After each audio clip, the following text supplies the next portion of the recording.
Finally.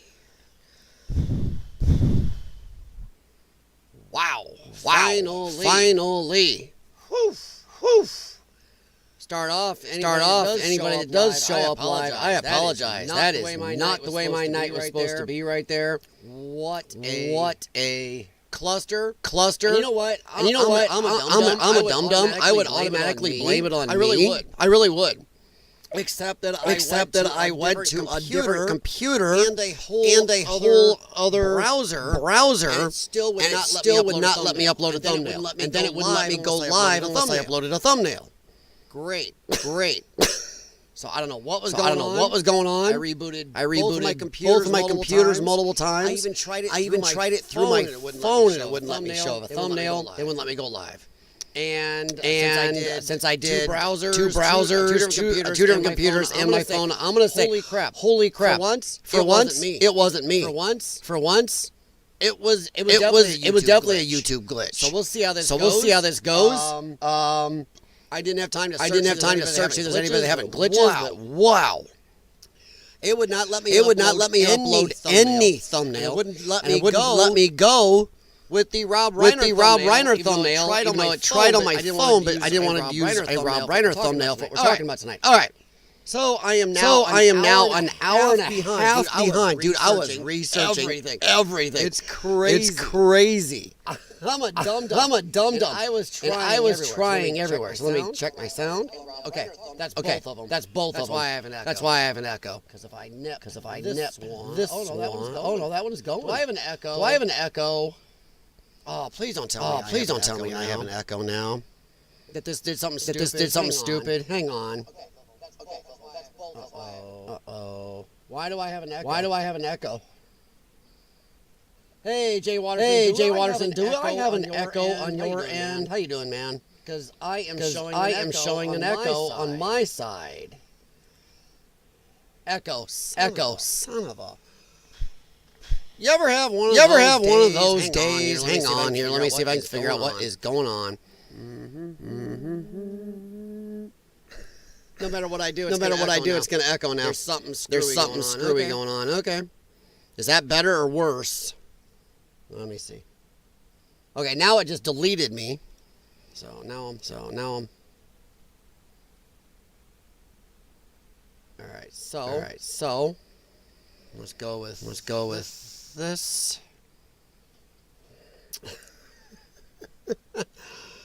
Oh, I'm sorry. I am having a night. No, it's gonna.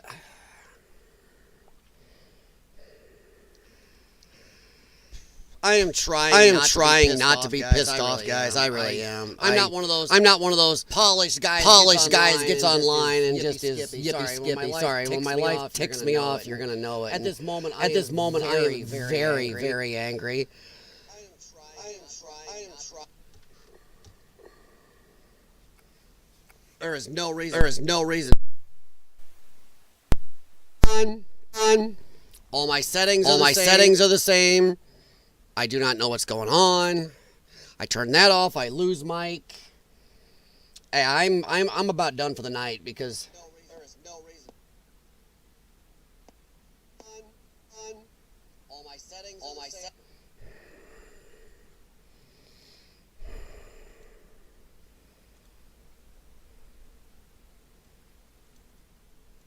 Yeah, I don't have any idea why. So.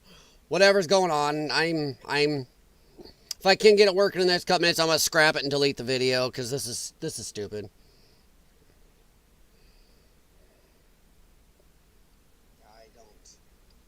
I don't have any idea why. There we go. Whatever's going on, I think I got it. If I can't get it working in the next couple minutes, I'm gonna scrap it. I don't know why, but the problem is now you guys probably won't be able to hear when I play the video. So I don't know what's going on. Do I have a speaker on? No, I have no speakers on. There we go. No, I have no speakers on. In fact, my main computer, my one I'm streaming on, is set to nothing except output on these headphones. The only sound you could hear was when I pushed play on my laptop. That was it. So I'm not even sure now because now the settings I normally run aren't working. I'm not even sure you guys will be able to hear the video. So I'm not even sure I am, after spending an hour and a half just trying to get a thumbnail to work on 2 different computers, on my phone, 2 different browsers, and it would not let me upload a thumbnail. Wouldn't let me go live without a thumbnail. And now this. All right, so we're going to wade in. Sorry, there's a part of me that just wants to scrap the stream. I am so pissed off. I was sitting in front of this computer for over an hour and a half trying to get this to work. So, okay, screw it. I'm going to wade in. If I have to, I'll put an asterisk, tell people to hang on. All right. The echo's gone. Yeah, you can hear me, but you probably can't hear the video now. You probably will not be able to hear the video because the settings I normally run, so you're going to be gone. It's going to go away. So here, I will reduce myself. And we're going to try it, and I'll have to probably get some more help from you. And we are going to talk about this. I really am trying here. I'm so ticked off. You ever have a day? All right. So I'm going to hit play here, and then I'm going to try to go to my settings. See, this is the one time I need you guys to be able to hear the video for sure. So let's see what happens. Yeah, you can tell that I'm just one lone Dumbo sitting here trying to make this work. And I think it's due with the YouTube updates. All right, so I'm going to hit play, and we'll back up, but I just need to get the sound working. Mog for life. Hey, son kid, welcome. And I'm sorry if you see this craziness. I'm not sure you've been here before. I'm having a bit of a kerfuffle with YouTube, and then they changed something, so now the settings on my streaming software have changed. So give me a second to try to get the sound working. So let me know, can you hear that?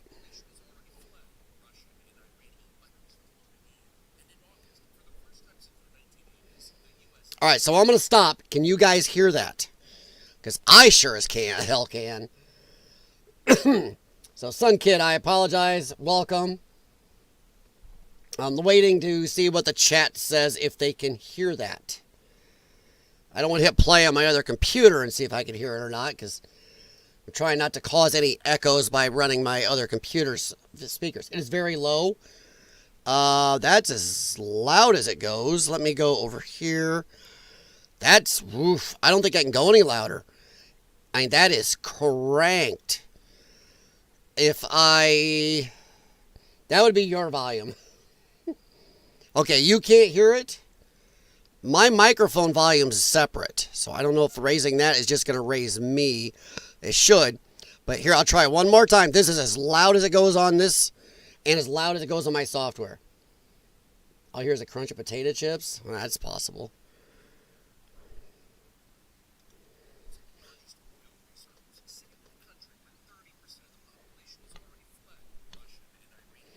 All right, that's the last time I'll try. Is that loud? Is that working or not?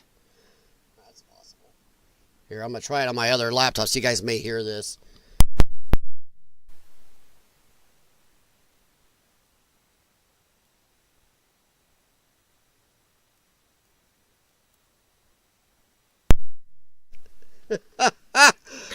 Hey, feel free. Anybody who's new here, just laugh. Laugh. Because as soon as I turn this on, I'll have an echo. So I bet now I have an echo, right? Audio is barely audible. Yeah, okay, so now I have an echo. Audio is gone now. Okay, that's cool. Yeah, I turn my mic on and off. Sometimes the old-fashioned turn it on, turn it off is good. But I'll try one more time if there's an echo. No echo? Well, let's see. Maybe I just had to turn it on and off. Maybe that was it. The old-fashioned on-off. Sounds like timid snowflake. Okay. I'll take that.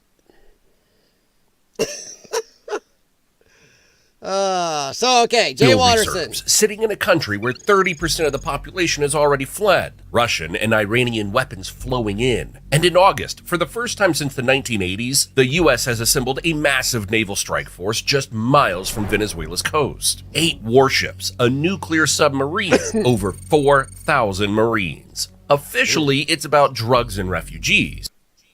All right, Jay Watterson. Is that operational again now? That is totally different than my normal settings. So it is definitely, okay. So it is the new YouTube studio. Okay, everything I had to change was different for that. Okay. Thanks, son kid. Still you, couple of you people that might be new here. Yep, this is it. This is as good as it gets half the time. Holy crap. And to you guys, welcome. My name is Kylie. This is Lion's Den. And yes, I realize I have a face for radio and a voice for silent cinema. So, hey, Rad, how's it going? And yeah, so we're just going to get into it because, man, I've had a long night just trying to get the YouTube studio to accept a thumbnail. I'm out of here. Hey, Rad, how's it going? Oh, Lord loves a duck. All right, this video is, I just saw this about 3-4 days ago, and I just thought it really, really was a good video on what's going on with Venezuela. I mean, come on. Half you guys I know probably already suspect this, or we've maybe even discussed it already. But this really lays it out good.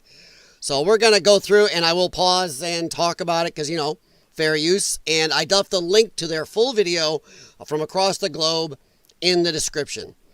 But let's go on. I'm going to get her up here and let's go. The world's largest oil reserves, sitting in a country where 30% of the population has already fled. Russian and Iranian weapons flowing in. And in August, for the first time since the 1980s, the U.S. has assembled a massive naval strike force just miles from Venezuela's coast. 8 warships, a nuclear submarine, over 4,000 Marines. Dude, that's a crap load. Now, I got a message from Ryan on my comments, because for my post, he's like, there ain't going to be no war. They've got like 4 airplanes. Actually, I don't think so. They have more. Russia and China have been in there starting to update their equipment. Sending them missiles, sending them stuff to get their planes working, sending them operational staff. I mean, that's not good. And to me, more than the oil, yeah, Trump is sitting there telling us, everybody's telling us, it's the drug trafficking. I don't think so. I think it's this.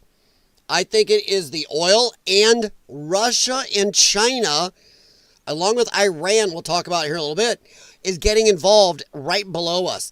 This country is in the Gulf of America. This is way too close. Screw Israel. Yeah, I know some people get mad at me. I don't give a rat's butt about Israel. I don't give a rat's ass, even less than a rat's butt, you know, about anything going on in Europe. Let them handle it. I don't care about Ukraine. I just want us to at least we should be focusing on countries near us that could really cause us problems. So, and we don't need China, Russia, and Iran joining together with Venezuela to screw with us. So I think that is what we're going to run into. It's going to be the biggest reason to be there. And I do not know why our government's not just openly telling us that. Why don't they just say, hey, it's for the oil, or hey, China, Russia, Iran are all getting involved down here. We can't have them involved helping with military stuff down there, and we can't have them getting this oil. So why don't they just tell us? Officially, it's about drugs and refugees. But here's the truth nobody wants to say out loud. Washington may actually be preparing to invade. Why now? Today, we're unpacking the hidden evidence, from collapsing oil pipelines to China's secret deals to the quiet troop buildups that prove why the U.S. might be closer than ever to war in its own backyard. Today's crisis didn't appear overnight. It's been decades in the making. And to really understand why Venezuela and America are now on the edge of open conflict, we need to rewind. It all started in 1999 when Hugo Chavez... So it's been a little while. Yeah, I ever heard Chavez, but wasn't Maduro the one that president right now, wasn't he the one that after he won the election, he went to do some type of State of the Union address to the people? And he did it. Come online, while half his country's starving, 30% have left. He suddenly comes on eating some big monster burrito and suddenly hides it in the desk. I mean, what the hell, dude? I don't know. Just that. Stormed into power promising to defy the United States. By 2002, the relationship had already collapsed. The CIA even backed a coup that briefly removed Chavez from office, a warning that U.S. intervention in Venezuela wasn't a conspiracy theory, but a reality that would haunt the next 20 years. Chavez built his entire image around defying Washington, constantly painting the U.S. as an imperialist enemy. His successor, Nicolas Maduro, doubled down on that message, turning being anti-American into Venezuela's official brand. Which is probably the only reason he won, along with the fact that there are people leaking information that their voting machines are 100% rigged. They say, this is what they've been saying down there, Smartmatic machines are totally rigged. That there really wasn't an election. It was going to be him, and that was it. So, yeah. Temperdino, Temperdino says Venezuelan oil is garbage. We don't want it.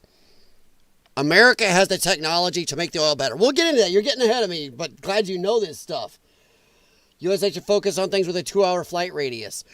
Actually, Rad, I think Venezuela is within 2-hour flight radius. I think it is. From part of America, I think you can get here in 2 hours. And I'd rather focus on Venezuela than Ukraine or Israel.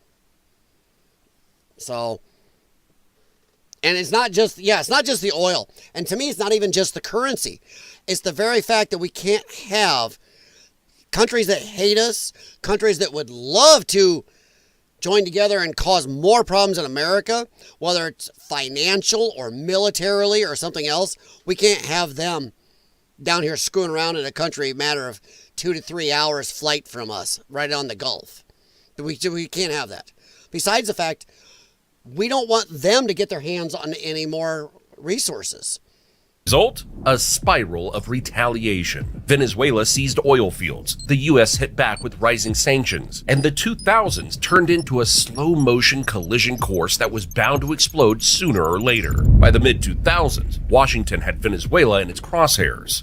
First came the labels, failing counter-narcotics partner. Then came the sanctions, targeting officials and allies of Hugo Chavez. But things escalated under Maduro. In 2019, the U.S. made a move straight out of a spy novel. It declared opposition leader Juan Guaido the real president of Venezuela and openly backed an attempted coup. The plan failed, but the message was clear. Every crisis, every sanction was dressed up as democracy promotion or drug control. But behind the curtain, it was always the same three motives: oil, power, and blocking Russia, China, and Iran from gaining a foothold in America's backyard. I have no problem with that last one. Power, I don't know. I think projecting power around the world, we'd be good at, one, maybe keeping a lot more of our money and interest in ourselves. Once again, and I know I'm going to annoy some people. I don't give a crap about Israel. I don't give a crap about things going on in Uganda. We have to focus on ourselves. And I actually think that focusing on Venezuela over Ukraine and stuff is focusing on ourselves. I have no problem with blocking these three countries from getting involved right in our backyard and or getting resources from it. No. Now remember, all the lefties like to say, oh, Donald Trump is just, Putin's, cock glove, whatever you want to call him. Russia and Trump works for Russia all the time. No. Now, how is it lefties never look at this stuff? They will screech and scream right now, Donald Trump is going to go to war. Oh my God, another war. But hey, wait a minute. If Russia's in there screwing around in Venezuela, but then you're also against Trump doing something about it, which is it, lefties? Lefties can't make up their mind. And I'm not trying to go all, Lindsey Graham on you here. I don't believe we should be involved all over like that jackass. But I love how the lefties, Donald Trump is under Putin's control. Donald Trump does something against Putin, they still bitch and whine. It's a Kobayashi Maru. There is no win for Trump with the lefties. It doesn't matter what he does. I think Donald Trump should come out and say, everybody should breathe tons of air. It's good for you. Air is amazing. Donald Trump endorses air. And watch how many of these idiots, just like the Tylenol people who offed themselves, trying to prove him wrong, suffocate themselves by not breathing because Trump said so. Now, I'm going to ask, which one of these bothers you the least? The oil doesn't bother me so much. We've done so much around the world that we should have seized a lot of oil when we've had to bail other countries out. I don't know. I really have no problem with the last one. Let's see. It's not just oil, currency. Yeah, the BRICS nations is a thing. But I think it's more about these countries having a foothold in our backyard, being able to put missiles, military equipment, or whatever else in our backyard, and or they walk off with more natural resources that we should, if anybody's going to get those natural resources, it should be us. Because the drug trafficking may be a mask, but they are still sending drugs here like crazy. You know, the fishing submarines, the boats with 4 outboards, fishing at 105 miles an hour, full of barrels. Come on. They've done damage here, sending drugs here. I have no problem seizing oil or something else to get money back for all the damage they've caused us. That's not a problem to me. I have zero issue with that. Didn't dead people vote in USA elections? Yes, Rad, they did. In fact, my home state of Illinois is known as a joke. And one of the, I forgot her name. Sky News Australia, the lady on there, actually made jokes how Illinois is known to have one of the biggest voting constituencies of dead people in America. So yeah, a lot of dead people voted, and people like Crowder and some others actually proved it. So yes, we have had a little bit of a problem with that. Democrat voters, you know, they're so believing in the Democrat Party, they will vote from the grave. Amazing. Oh, and I did look it up. The flight time from America to Venezuela, because some layovers, is between 6 and 12 hours. So it isn't 2 hours, but it's still, you know. Fill their car costs about $1. USA. Oh, well, actually, Rad, that's not true, because they are actually having a problem right now. They have hyperinflation. And we'll get into it here. Keep going. They have hyperinflation. It's not $1. It was a long time ago. Not anymore. Their money is worth almost nothing right now. And that's a problem. Where something, let's say a gallon of gas cost us $1 5 years ago, but now it costs you $1,000. That's bad. Your money is worth almost nothing. And the Venezuelan dollar is worth very little. It buys barely nothing. They have hyperinflation now. Because they used to be a rich country. Now they're not. By 2025, Maduro had forced his way into a third term after a blatantly rigged election that saw thousands of opponents thrown in jail. The world condemned it, but Maduro didn't care. Now, Venezuela was completely isolated. No diplomatic ties left. No trust on either side. And that's when the real danger set in. Every supply ship, every military advisor, every frozen bank account turned into a potential spark.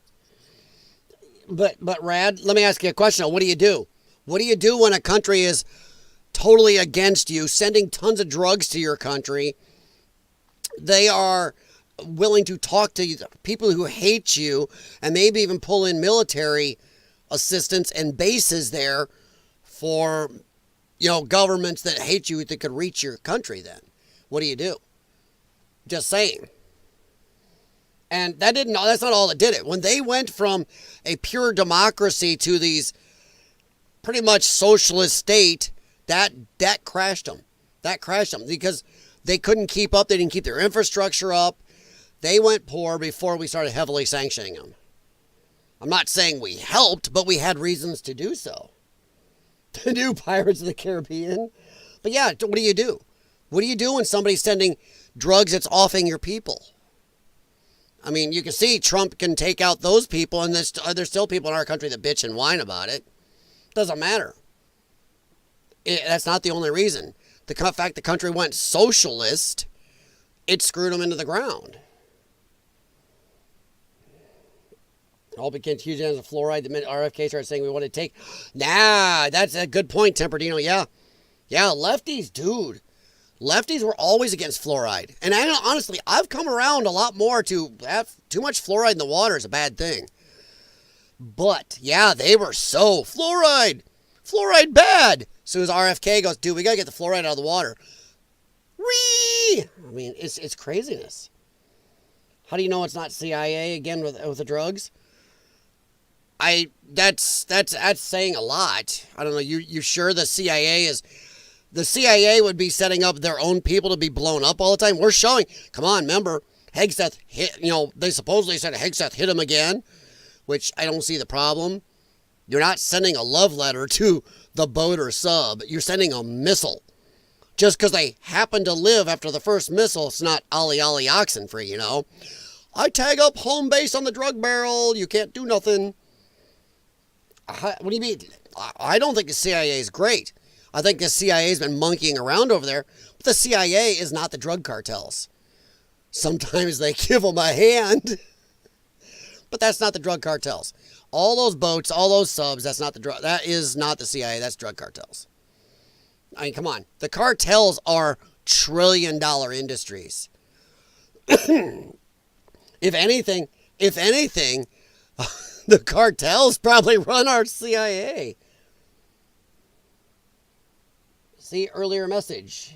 CIA in the past helped people import drug. Yeah, we know that.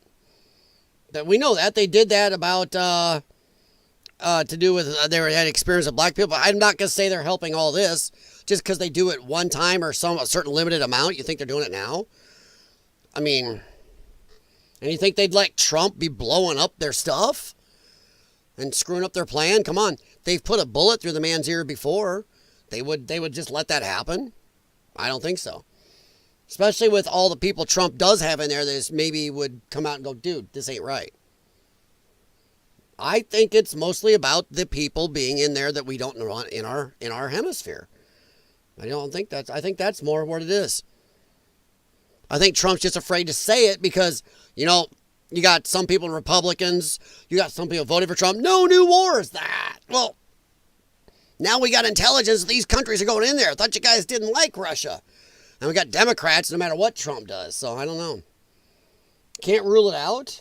Well, no, I'm not going to rule out the CIA. Are you kidding? Why would I rule out the CIA doing something dirty? Hell with the CIA. How about the DEA?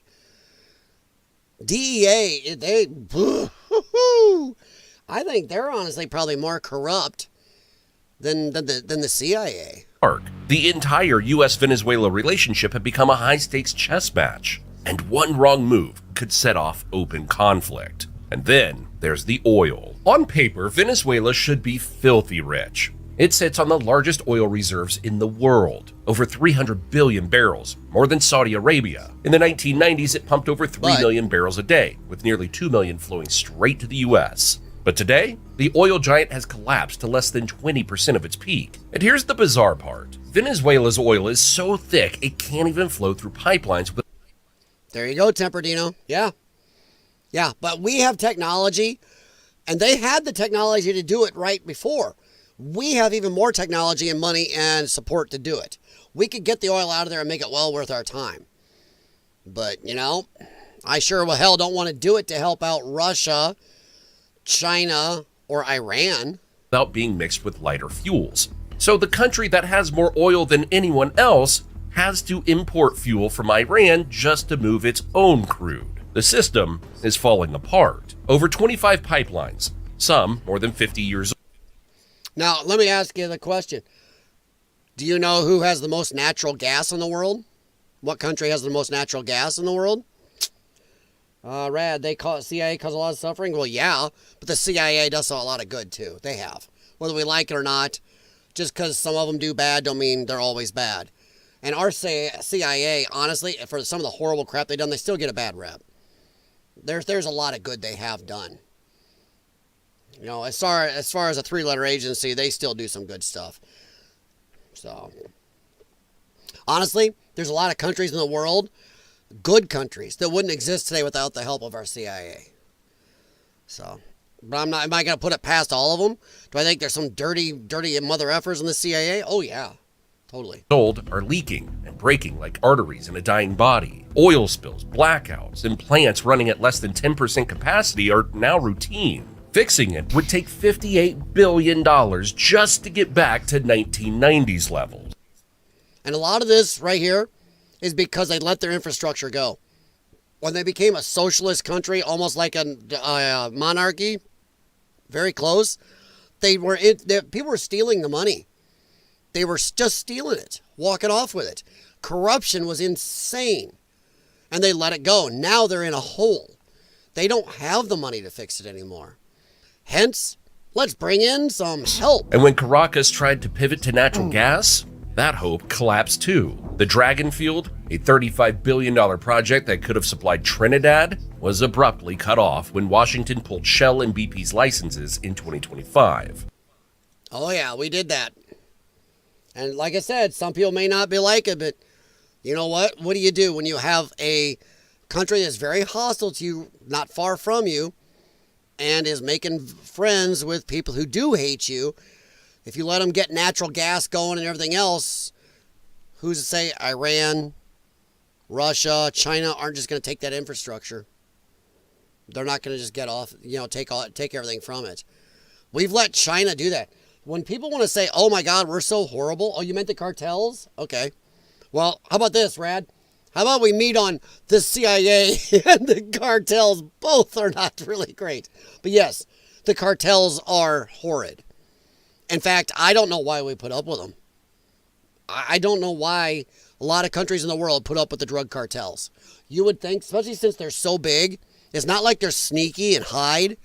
It's not like one CVS pharmacy in the whole planet where it's like, man, it might not be quite as easy to find. They're out in the open. These are people that have huge bases of their own. Huge sprawling estates and farms and everything else. We know where they're at. It's just the very fact that we let countries like Mexico say, "Hop, you can't do anything," while our people, your people, get offed by these drugs. Of course, there are some people that say maybe just bring in more of the drugs, let the idiots that would do the drugs end themselves and maybe fix the problem. But whew, that could cause a lot of crap. People high on drugs could go after our average, everyday people. All right, Grant, I got you. But yeah, Gary Webb wrote articles in a book about how crack cocaine came to exist. I think I read some of that. And I'm not sure I go with all of his conclusions, but maybe. Jimmy, seize the drugs and crop dust. I'm all for that. Why don't we? I'm sorry. Mexico, I would tell Mexico to get stuffed. I would tell the president of Mexico to get stuffed.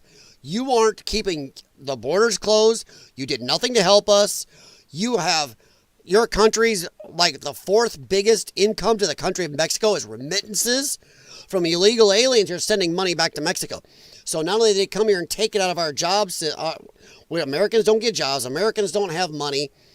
They come in and take the money, and they live off benefits we give, a lot of them, and then they send the cash back right out of our system to their country. That's a double FU. And I would tell Mexico, nah, we're going to cut all remittances unless you let us come take out the cartels. I'm that person. 0 remittances go back across the border. In fact, I would do that anyway. No more remittances. If you are an illegal alien here, I'm not even care if you're a legal alien. No sending money back to your country. It's got to stay in our ecosystem. We have to be able to have our money, our resources here. You don't get to come over here and send it back to Mud Hut land. But yeah, Jimmy, I'm with you. Seize the drugs and crop dust. President of Mexico is compromised? Oh yeah, 100%. Can you tell me there's been a president of Mexico in my lifetime that hasn't been compromised? I mean, come on, they had like 1 or 2 get in there they thought were good, and then they ended up, oopsie, dead. I mean, come on, some of the people that ran against the current chick, They got offed. There were, 2 or 3 people running against her that just got offed. I mean, that's in their presidential election. We are upset that Donald Trump took a bullet through the ear and a couple other people almost took him out. Dude, this happens in Mexico all the time, but we're supposed to act like Mexico's some great country because we have Acapulco. I have friends that have been down in some of these places, and there are walls around. There are people guarding the resorts with automatic weapons, but the cartels don't want to do anything about it because the cartels own those. The cartels are making crap loads. The guns are there to protect the people in the resort from the other cartels, because the cartels will argue and go, hey, let's take out their resort, then we get to take all the money. So yeah, it's the fact that we joke about saying Mexico is an amazing country. It isn't. It's a shithole. Mexico is a second world nation at best. It's a shithole. I mean, good God. They are Banana Republic when they're offing presidential candidates. I think it happens almost every single election. Their military is afraid of the military of the cartels because it's more powerful. So yeah, I'm tired of us acting like Mexico is something amazing, some good neighbor. They bone America to the tune of insane billions every year. All right. That way you can shrink the human population. Maybe we'll go home. People will go home. Yeah. I'd like that. Once again, removing remittances is another reason these people come here. We'll give them welfare bennies and everything else on the backs of the American public, and then they can take a lot of that money and stuff from our system and just send it back home. No, none of that. Remove the reasons they're here, and I don't think Donald Trump's done enough on that at all. Screw mass deportations. I know that's going to piss some people off, but screw mass deportations. Just go after any son of a bitch that will give them a job, a bank account, a driver's license, insurance, a loan. No, anybody that gives them any type of bennies, you go after them and they will leave. You seize the property they have. It's all ill-gotten gains. It's illegal. You and I don't get to profit from crime. Why are they? Trump's being too fuzzy. 36 candidates for the last election died. Whoa, I didn't know it was 36, Rad. Holy crap. See, I heard it was like 5 or 6. Whoa. They died. Woof. Yeah, Jay Watterson, we played some of that on here. We were talking about that, showing those guys beating up against the walls and everything. Yeah. I think it was one of the few streams you missed. Yeah.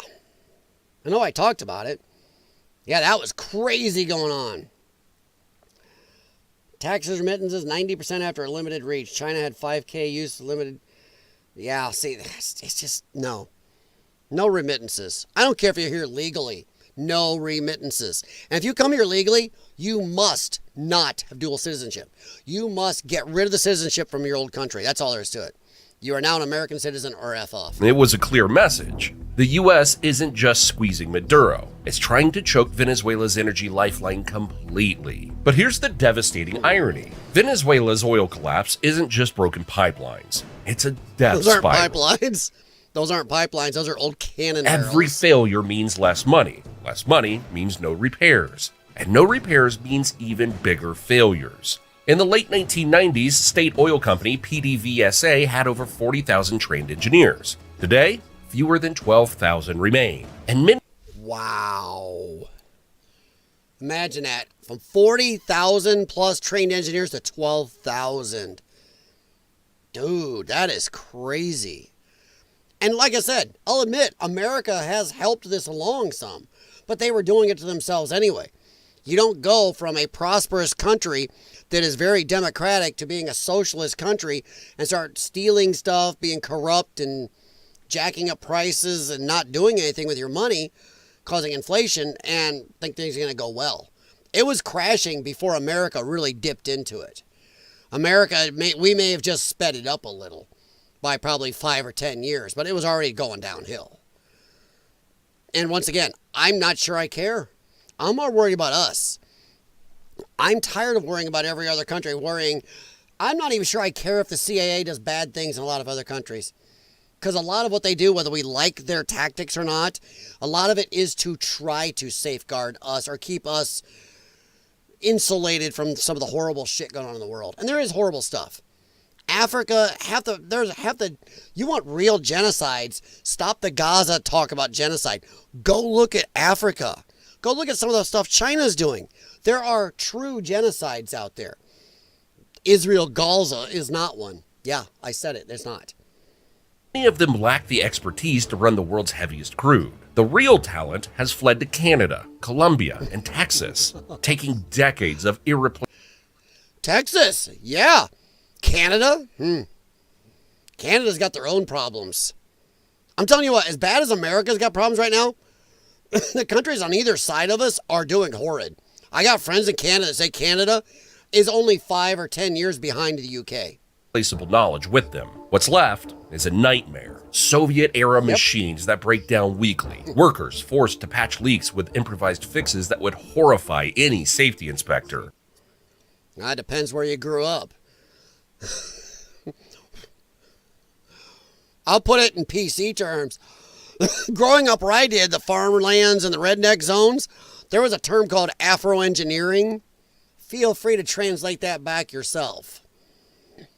But yeah, come on, weld snot to a stick. Venezuela still sits on the biggest oil reserves on Earth, but it's become a country that literally can't extract, refine, or export its own resources. A so-called oil superpower that can't even power itself. The collapse of Venezuela's oil sector unleashed something almost unheard of outside of wartime, an economy in freefall. The numbers are staggering. Just 2 decades ago, if it's not just us, look back to when they really went socialist and went real corrupt. It dropped like a rock before we started getting involved.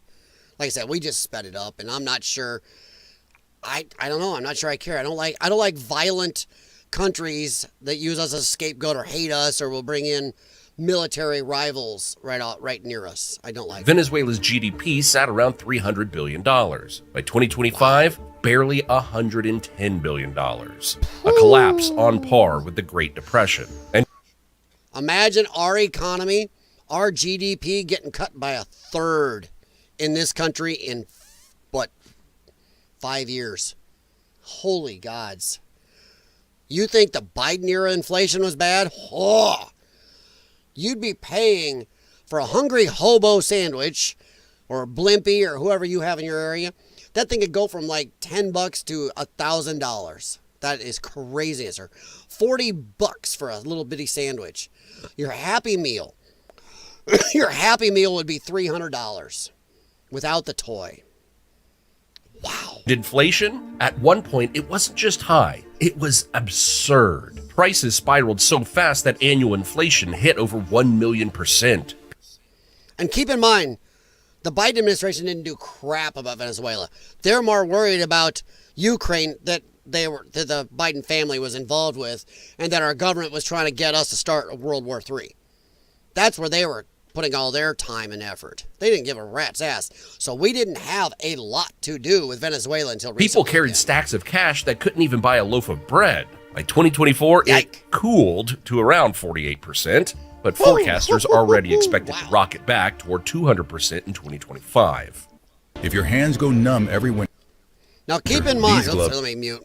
Keep in mind that we were throwing a fit about Biden's, what was it? 20% inflation or whatever. I can't remember what it was. 13% or something like that. We were throwing a fit about that. Theirs may cool back down to 48%. Holy gods. That is crazy. It sounds like Jersey Mike's prices. Hey, I like Jersey Mike's. But yeah, they are a little pricey. I don't know if you guys have one where you're at. We have a sandwich shop here. It's actually it started in the Quad Cities called Hungry Hobo. They make Subway and Blimpie look like swill. They're good. You can't walk into a Hungry Hobo without, oh, that just smells good. They also do loaded potatoes right. Woof. Yeah, Jay Waters, I saw those were cannons. That's like Iran water crisis. If Israel would kick Iran in the balls and destroy their dams, it would hasten their demise. Yeah. Yeah. Yeah. Yep. That's 100%. There's a lot of things. I love when people talk about how evil Israel is. Hey, I'm not the big fan of Israel, guys. You already know that. But there's a lot of things Israel could be doing that they're not. They could really get nasty, but they're not. So when idiots like Cenk Uyghurs are talking about genocide, dude, what about all the real genocides going on in the world that you're not paying attention to? And he's not. There's much worse going on in the continent of Africa, Asia, stuff like that. But nope. Shows Cenk just got his head up his ass and it's all, I'm sorry, I'll say it. Cenk hates Jews. I'll say it. He does. The story better than anything. 10 years ago, $1 cost 6 bolivars. By the end of 2024, 52. And on the street where most Venezuelans actually trade, the dollar is already worth closer to 95. Tell you what, if you want a vacation in a place where you're going to get some adventure, your dollar goes a long ways in Venezuela. Oh, man. You could walk in down there with, a couple $1,000s, and dude, you're going to live like a king if you can hang on to it. Just saying. Wow. Government solution? Print bigger bills. New 200 and 500 bolivar notes. Even digital money experiments. But none of it matters.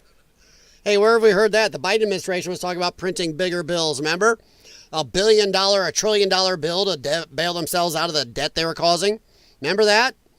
They actually floated. Let's print $1 trillion bill. By the way, guys, I'm going to say, before Bunny chews my butt,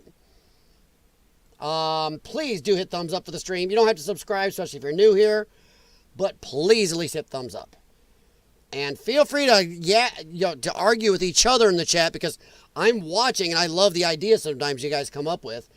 And as Jay Watterson knows, I answer stuff. Sometimes to my detriment, I'll get because behind. The dollar has become the only real currency Venezuelans can trust. And when it comes to the social impact, that says a lot. It is staggering beyond comprehension. Food, medicine, even electricity, things most countries take for granted, are now scarce. By 2023, surveys showed that 82% of Venezuelans were worried about running out of food. Almost half the country faced moderate to severe hunger. The poverty line, officially over 50%. Independent estimates put it closer to 70%. 7 out of 10 people trapped in poverty in what was once South America's richest nation. But the most shocking figure is this. Nearly 1 in 3 Venezuelans have I'm gonna ask, what are they basing their poverty level off of? Because I doubt they're basing it off America poverty level. I mean, come on, our EBT people are some of the fattest government aid people on earth. They still wear Nikes, drive around in newer cars than I do half the time. Got the smartphones, got the nails done, got the hair extensions, whatever else. So what are they basing that poverty level off of? I'm betting it's not United States poverty level. I'm betting that's like an average of the whole world put together, which that would include continents like Africa and some really horrid places. So I'm sure that average is way down. So if it's below, let's say, the world's poverty level, holy gods, that's bad. That's bad. Bunny is MIA. Bunny has been very busy lately with some family health issues, and she just moved recently. So Bunny has been on here, and Bunny has messaged me a couple times, and she's been facing a lot of uphill challenges right now. But I still will invoke her name, or she will find me. I've gotten a message or two. It's like, hey, you didn't do this or this. Dang it. There's an international poverty value. Okay, thank you, Rad. That's what I was still wondering. Okay. We'll be same number as India and Africa. Okay. Because, so that's what I was thinking. It's like an average, all the countries, here's our poverty level. And there's a lot more countries that drag it down than pull it up. So, imagine that. 70% of their population, possibly, is below that world poverty level. That is bad. That's, oof. Have fled the country. As of mid-2025, independent estimates put it closer to 70%. 7 out of 10 people trapped in poverty in what was once South America's richest nation. But the most shocking figure is this. Nearly 1 in 3 Venezuelans have fled the country. As of mid-2025, the UN counts 7. That would be If we have 300,000 people in America, or 300 million, 300,000, whoa, 300 million people in America, suddenly, within like 5 years, it dropped down to 200,000. Holy crap.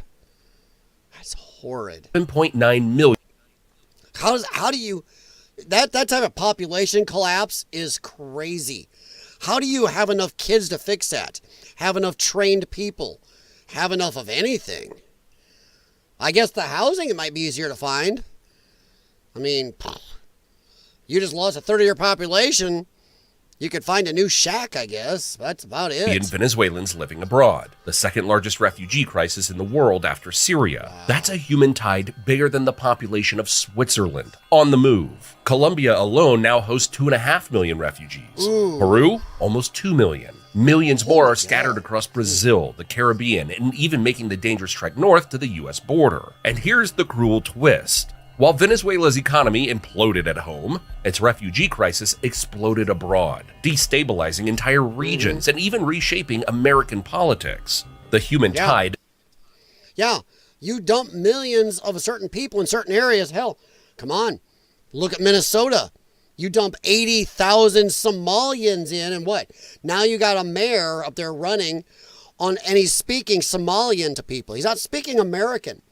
He's not running speaking to American citizens. And I don't care if you say, well, these Somalians are legal. I don't give a rat's ass. You should go home. If you aren't going to speak our language, go home. But he's up there speaking as Somalian, running to be the mayor of an American city. That is stupid. No, these people, and it's not just Somalians, but Venezuelans have affected a lot of areas in our country too, let alone other countries. They're not kidding. It's destabilized some other countries. Colombia and Peru are having problems. And a lot of it's due to the Venezuelans in there. So, holy crap.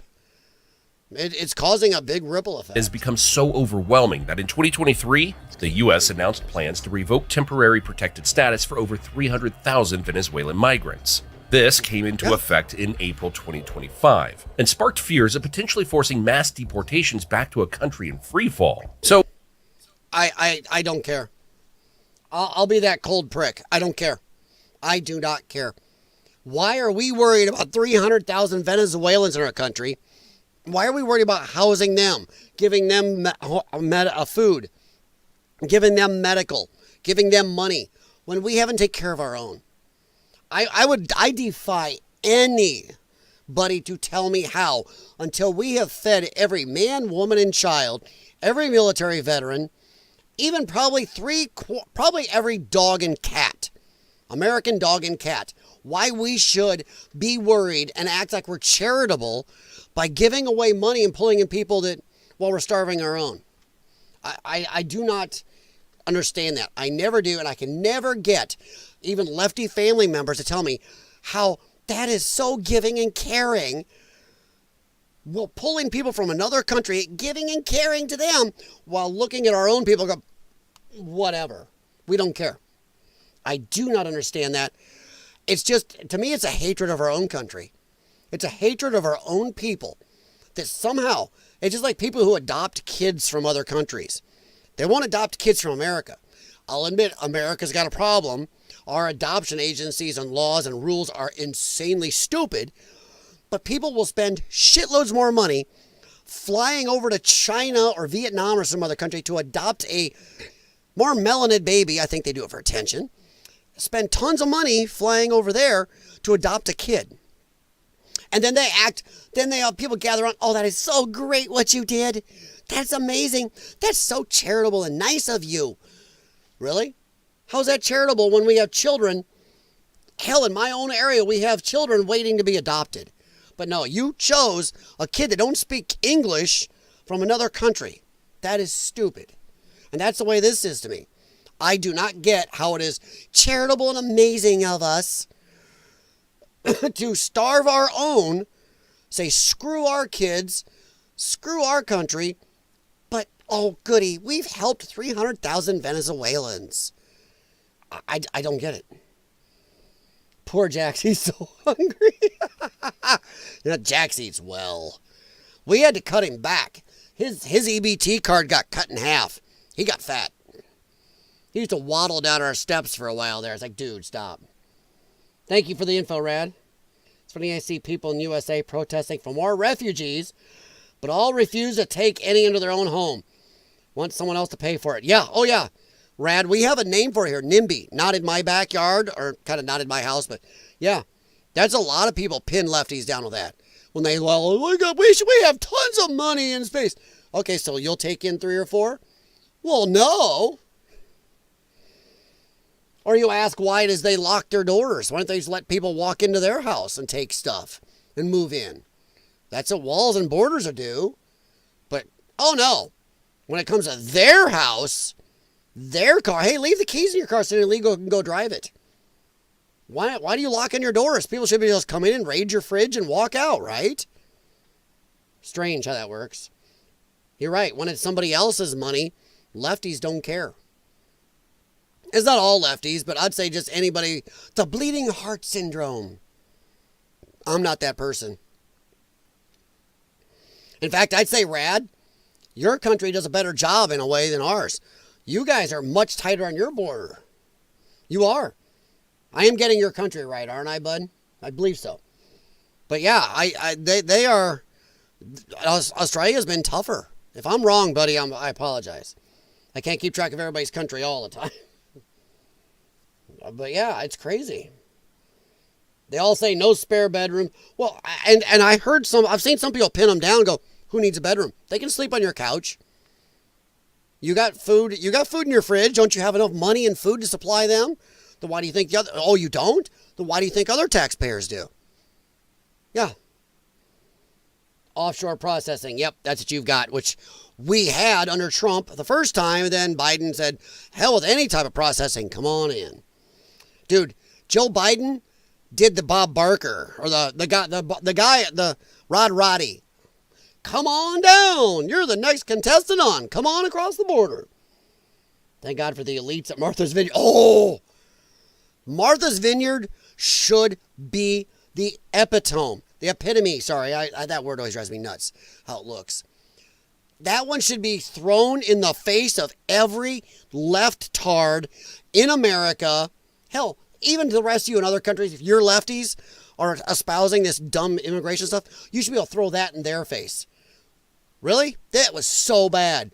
Oh, we got tons of, we love illegals. Illegals are great. Bring them in. As soon as they showed up in their area, holy shit. Then you could see what our government and people could do when they wanted to.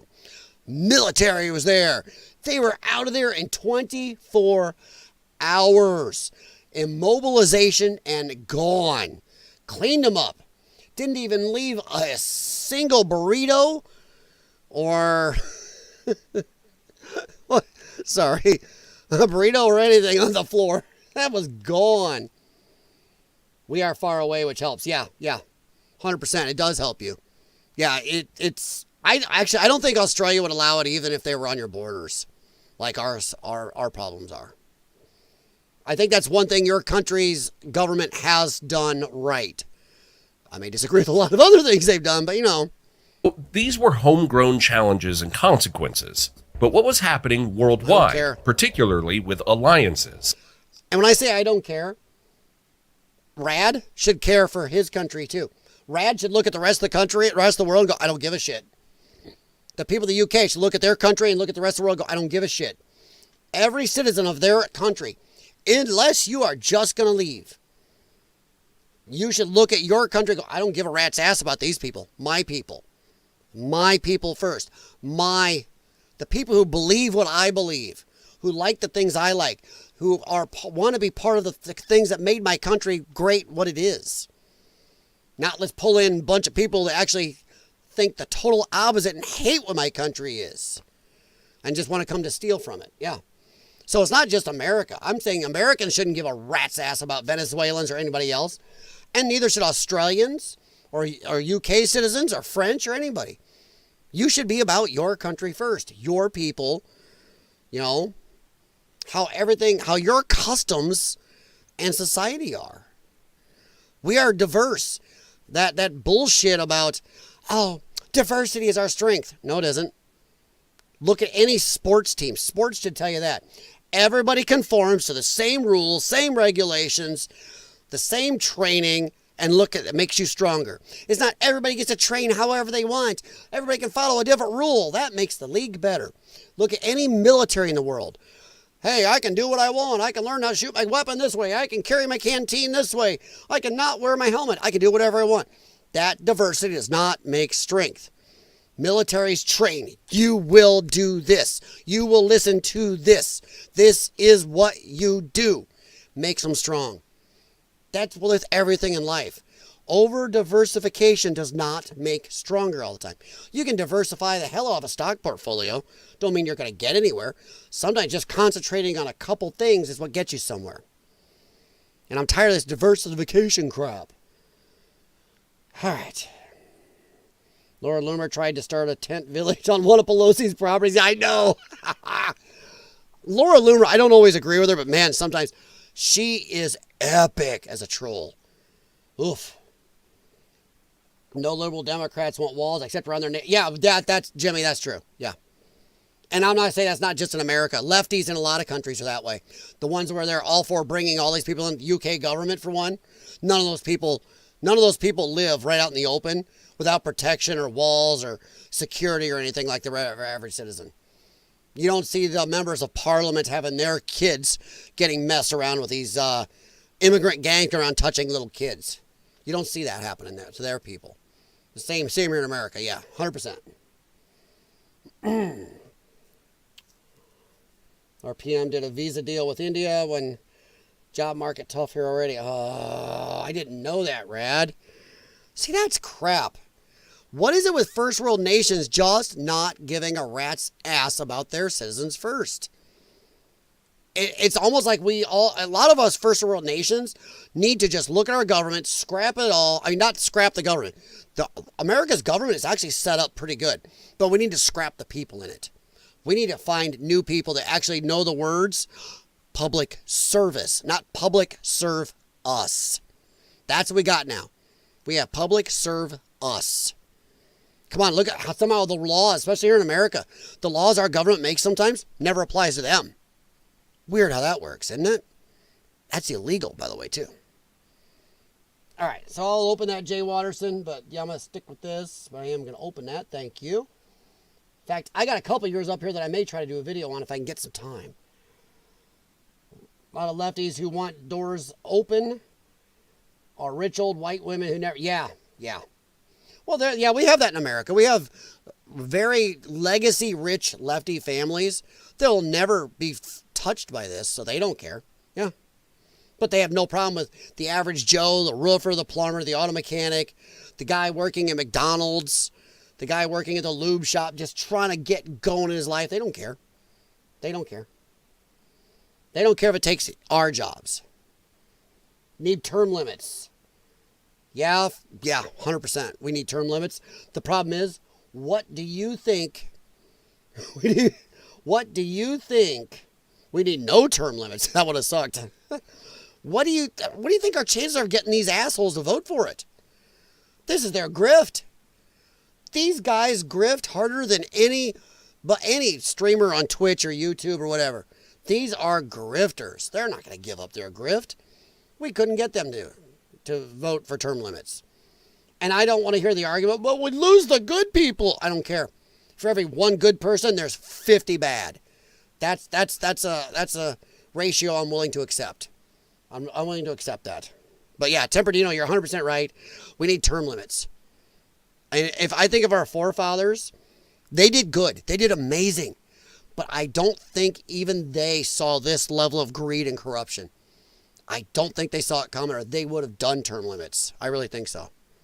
As Venezuela's economy collapsed, Maduro reached out for lifelines. But the countries answering his calls weren't friends of Washington. Russia, China, and Iran all stepped in, seizing the chance to turn Venezuela into a strategic outpost in America's backyard. And then came the moment that sent shockwaves through Western intelligence. In May 2025, Maduro stood in Moscow and signed a sweeping 10-year strategic partnership with Russia. It covered everything: energy, financial aid, advanced technology, and most alarmingly, military May 2025. So I'm sure they're going to try to blame this on Trump. Trump let this happen. No. Trump just got in. This shit was going downhill during the Biden administration.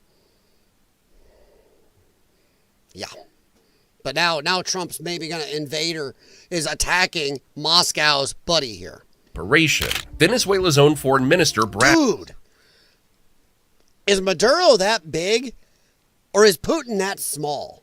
Seriously, how tall is Vladimir Putin? I got to know. Let's see. I can't do voice. Sorry, I got to know this now. How tall is Putin? Oh, wow. Putin's short. Dude, I didn't know. Dude, I'm slightly taller than Putin. I'm a little over 5'7". I'm a little dude. Dude, Vladimir Putin is 5'7". Some say he's actually a little shorter, around 5'6". I'm taller than that scary. Wow. So Maduro's easy 6 foot. Maduro's 6'3". Whoa. Oh, Temperdino, you sweet summer child, of course. But come on. The 70+% of Americans, including Democrats out there, want voter ID. 70% of the American public wants voter ID. Do you see it happening? Trump's the only one that's tried to push voter ID. You would think 70% of the public, at the very least, the Republicans would do it. The Uniparty doesn't do anything good for us. When you get 70 to sometimes 80% of the public to agree on something, it should be through and done now. It shouldn't be them going, well, hold on, let's wait. No, we said so. We need to remind, and I don't know how it is in your country, Rad, but in America, these people aren't supposed to be up there to do what they feel. They're not up there to do their conscience. They are the mouthpieces of the American public. When we say jump, they don't even ask how high. They just start jumping. That's it. That's your job. Dance, monkey, dance. When we say at 70%, we want voter ID, you don't just ignore us. You don't say no. You don't go, well, we'll look into it. No. Dance, monkey, dance. Pass it. When we say we want term limits, you don't ignore us or do anything. We should be impeaching people in America.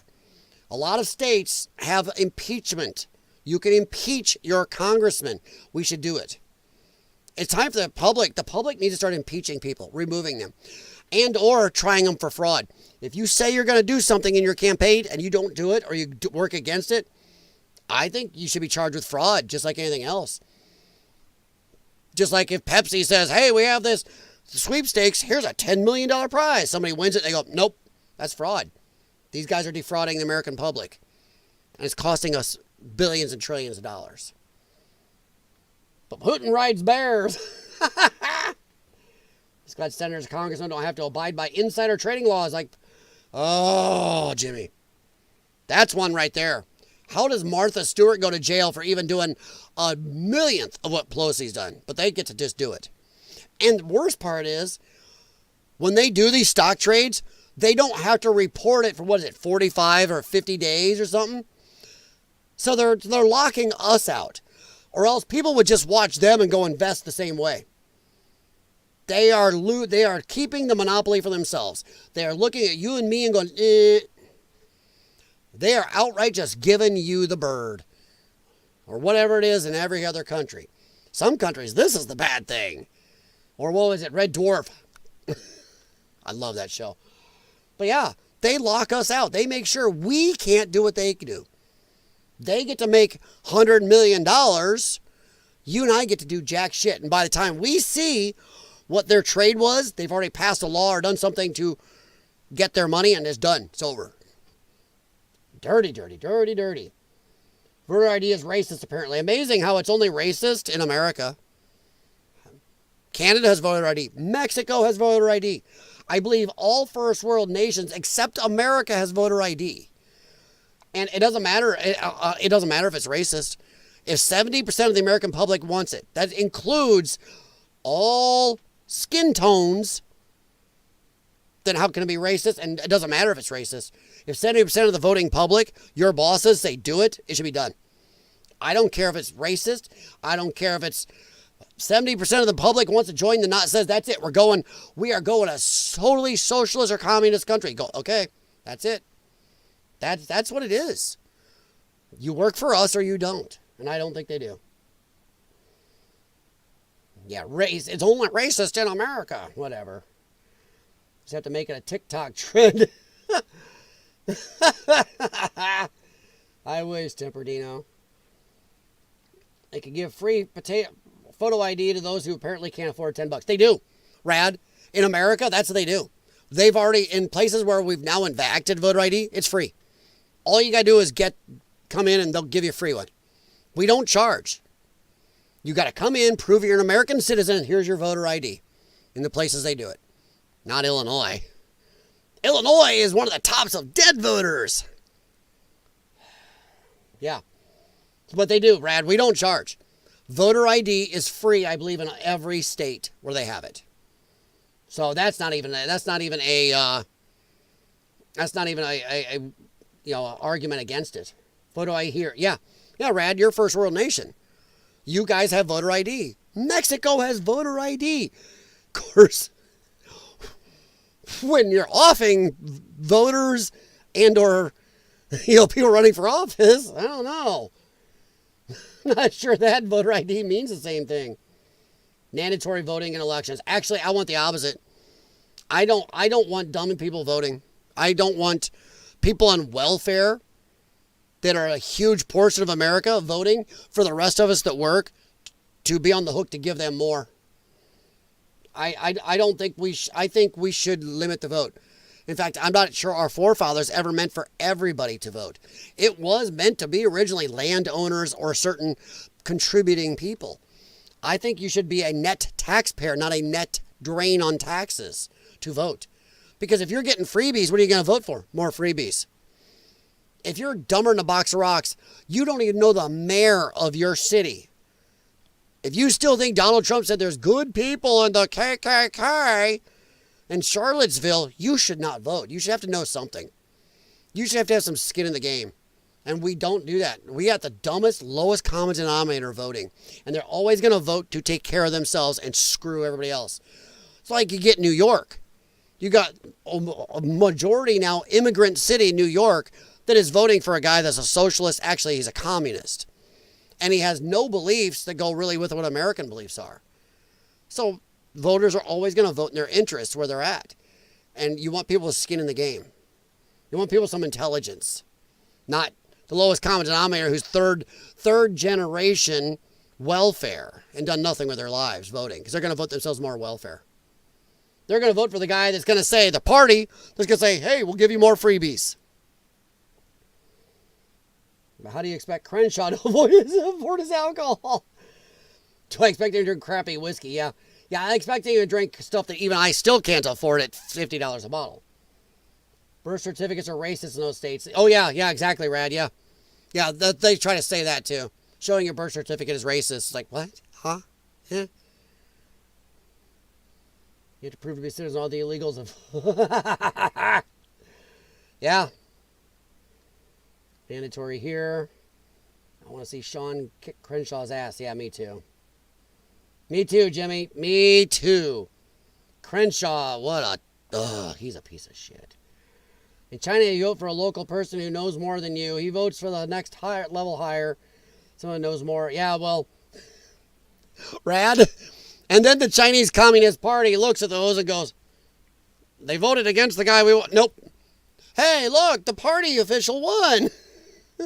CCP official won. Huh.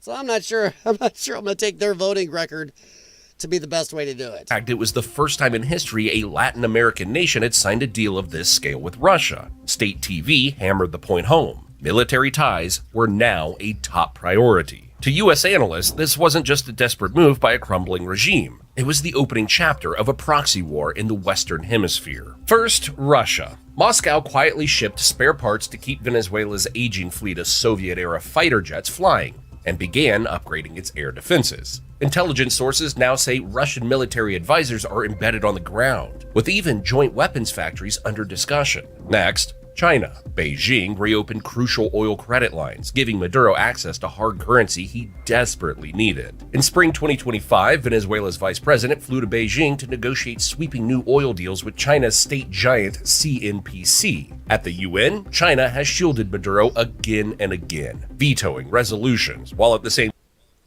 Hang on real quick, I gotta check something. For some reason,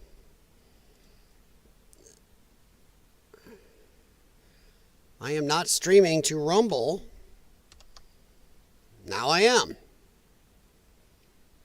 But it stopped halfway. Okay, that's great. All right, is what it is. Back to it. Sorry about that. Uh-oh. Did I just piss it off on this end? We'll see if I just ticked it off on my end now. Okay, I'm still going. Wow, Rumble was weird. I don't know what that was all about. Well, Rumble's still not taken. Okay. Well, Rumble can kiss my butt because my software is putting out. This happened last week the one time, too. Okay. Well, Rumble, too bad. Don't care. You can't build anything on Rumble anyway. Same time pouring money into infrastructure projects designed to lock up Venezuelan resources for decades. But perhaps the most combustible part of crucial oil credit lines, giving Maduro access to hard currency he desperately needed. In spring 2025, Venezuela's vice president flew to Beijing to negotiate sweeping new oil deals with China's state giant CNPC. At the UN, China has shielded Maduro again. See, once again, we don't want China getting hands on this oil and these resources, and or trading it for military equipment or putting bases right off our coast within a few hours of our coast. That's craziness. I am fully for whatever it takes to keep China and Russia and Iran from getting any type of foothold or benefits out of Venezuela near us. That's crazy. Again and again, vetoing resolutions, while at the same time pouring money into infrastructure projects designed to lock up Venezuelan resources for decades. But perhaps the most combustible partner of all is Iran. Since 2021, Tehran has supplied refinery technology, signed nearly $500 million in contracts, and even helped overhaul Venezuela's largest refineries. At one point, the two countries struck a bizarre 2-to-1 oil swap deal. Venezuela shipped out 2 barrels of crude for every single barrel of refined product Iran sent back. The deal collapsed when Caracas couldn't meet quotas, leaving Venezuela even more desperate for Iranian support. And now, alarmingly, intelligence reports say Iranian drones, anti-ship missiles, and small naval vessels have already made their way into Venezuela's arsenal. Add to this the thousands of Cuban security advisors still embedded in the government, plus Colombian guerrilla groups and narco cartels who operate freely across the border. The result?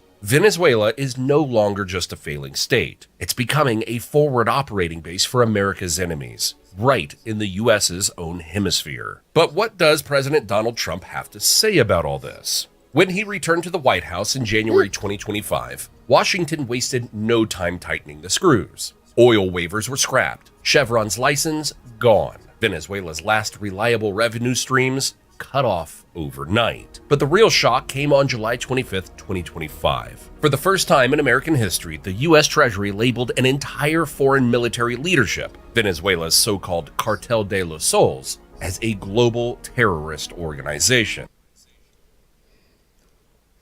I looked up a little on it, and it looks like they send some of their soldiers and stuff to help out with, they're kind of considered terroristic even in South America.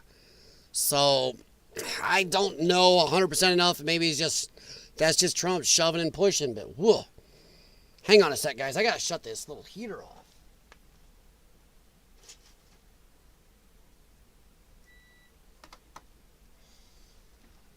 Somebody set the heater down here way up.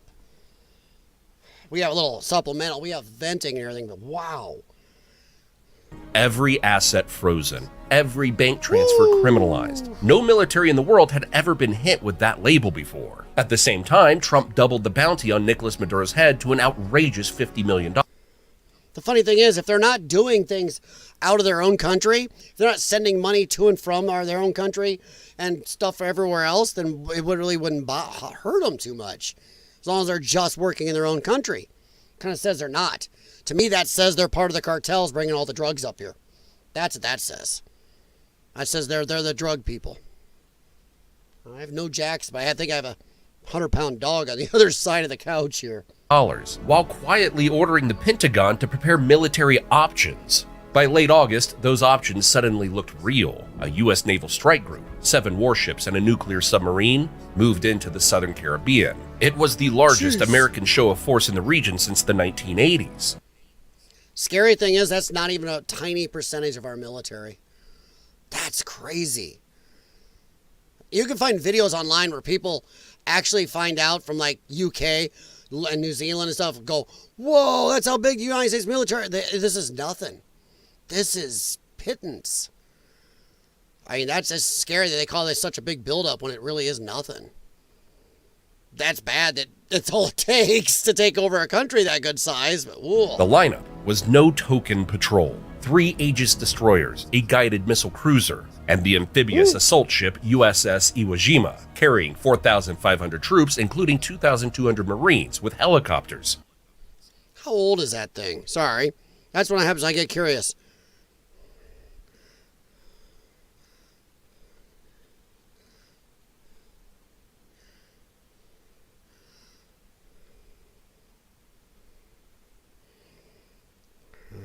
The naval ship, okay, the Navy ship isn't old as I thought. I thought it was 20, it was older than that. It's 24 years old. Okay, so the USS Iwo Jima was commissioned in 2001. I thought it was older. To me, it looks like an older model, but it's just it's an amphibious transport ship. And amphibious vehicles. Enough firepower to seize beaches, neutralize air defenses, and topple a government in days. On paper, Washington still insisted this was about drugs and refugees. But the buildup sent a louder message. This looked less like policing cartels and more like preparing for war. By the start of September, the stage was set for... You know what the funny thing is about this? You don't hear the Democrats talking about it that much like this. You would think the Democrats would come after Trump. They'd be going, it's not about the drugs, but they're actually... Either they're stupid and really believe it's all about the drug trafficking, and they're still pissed at him about it. Oh my God, he's taking out fishing boats. Yeah, fishing boats with 4 big outboards, doing 100 miles an hour across the ocean. You're catching some fast fish with barrels in there in the back and doing it at night. We got satellite imagery. Or the fishing subs. It's crazy. The left is just angry that Trump's taking out the terrorists, or they're just out lying going, well, they're fishing boats. They're not saying, hey, we're doing it for oil, or, oh, we're doing it because, oh my God. Of course, maybe they won't say anything because Russia's involved down there and they don't want Trump to look like he's doing something against Russia. They won't give Trump that. Because what can they say? Well, God dang it, Trump, why are you going against Venezuela? You mean, and Russia? We can't talk about that. I don't know, it's just weird how the Dems... To me, it almost makes me think, well, uniparty. Let me see here. See Sean do a Three Stooges eye poke. They have more than one candidate in each electorate. Yeah, but China's elections are not free elections by any shape and form. Look into their system more. They have 15 parties in Congress. Yeah, but they may have 15 parties in Congress, but I'm going to tell you right now, every one of them is subservient to CCP. You do what we want, or your family doesn't eat. Your family disappears. China still disappears people. Remember, China unleashed a virus on the world and has never paid a price for that. There are satellite images showing they were, cooking a lot more people than they said they ever lost. There's a lot of crap that goes on in that country. That is not some free nation. When they say they have 15 parties, it's just subsidiaries of CCP Inc. That's all it is. The CCP has only 85 of their congressional seats. Officially. CCP is no different to what it would be like in the USA if Biden had another term. Well, Brad, you're not far off. If Kamala had won, we would be much closer to that. Yeah, 100%. You're right. Yeah. And the bad thing is, if Trump doesn't correct course, or the Republicans don't get off their ass, and the Democrats retake the House, we're going to face some really bad times over here. And I'm not trying to be a dick, but how America goes, the rest of the world goes. If America goes down or goes into bad zone, the rest of the world does too. It's going to crash the rest of the world. I'm not saying that out of arrogance. It's just the way it works. So. Jax now. You got a heater on. It's only 25 Fahrenheit here tonight. It is warm for us. But yeah, downstairs it gets a little chilly if you sit for a while. Even with the vents. But it's still it's 17 degrees Fahrenheit here. Right now. Which is balmy compared to what we've been having. Last night at this time it was 0. 0 Fahrenheit. That virus Fauci hired them to develop. Yeah. No, that's why they don't take it further. Obama and the U.S. Yeah, no, there's a lot to go through there. Yeah. No, Fauci needs to face something real. Actually, it's not just Fauci. Why won't it go anywhere? Because there was a shitload of our government, the Chinese government, the Ukrainian government, all these people that act like we don't have chemical weapons. Yeah, they do. Yeah, they do. They're developing them all the time. And just that's what happens when one of them gets out. So yeah, they're lying. Voice in my head sounds like Clink saying, "You will vote for the CCP or else." Yeah, no kidding. I've been to China and talked to people down low. They love their political system. Well, that's fine. When you're born into a brainwashed system, of course you're going to like it. And I'll say this, though. If their system's so great, why aren't people leaving the rest of the world to go to China? Why is it Chinese people love to leave and go to other countries? I mean, I can even use my own country. You see a lot of people immigrating from America to China. That's why I love when people pick on America. America's horrid. Then why is everybody coming here? If we're so horrible.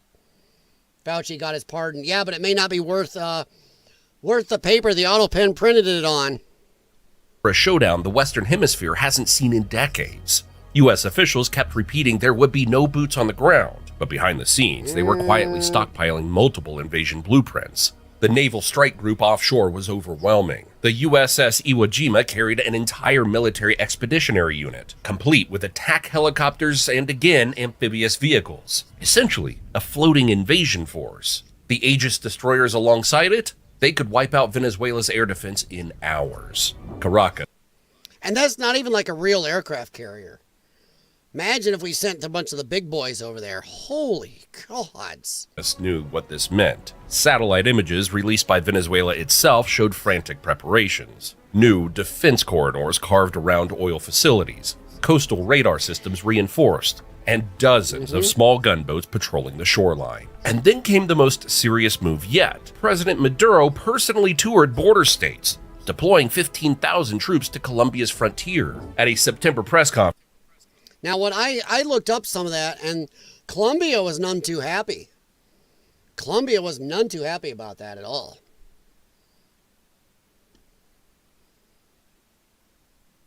Maduro delivered his most defiant warning yet. He claimed the U.S. had positioned 8 warships, a submarine, and over 1,200 missiles within striking distance of Venezuela. Whether or not his numbers were exaggerated, one thing was clear. Caracas believed an invasion was no longer speculation. It was imminent. Maduro... I'm going to ask right now real quick. Do you guys think it's imminent? Do you think we're actually going to invade Venezuela? I mean, really, do you think we're really going to invade Venezuela? Do you think we're really going to take the country, or think Trump is going to go up to that line and stop? Honestly, if he goes up to that line and stops and doesn't do it now at this point, I think it hurts him. I think it makes him look weak. I think it makes it look like he's not going to keep his word, even whether you like the word or not. I don't know. Loads of Chinese here. Of course there are. Chinese want to take Australia. They're going to get you the peaceful way. Yeah, loads of Chinese there, but you're also close. We have the biggest espionage problem we have in America is Chinese people coming over here and going to college and their families back over there. So the CCP says, you will spy for us and do what we say or we'll get your family. It happens all the time. We have a huge espionage problem with Chinese people here. But you don't see a lot of people wanting to go to China and immigrate to China. Once again, you have Chinese people there, but in Australia, but you don't see a lot of Australians immigrating to China. Listen, I'll bet for every 10,000 Chinese people you have immigrate to Australia, you maybe have one Australian that does the other way. There's a reason. There's a reason.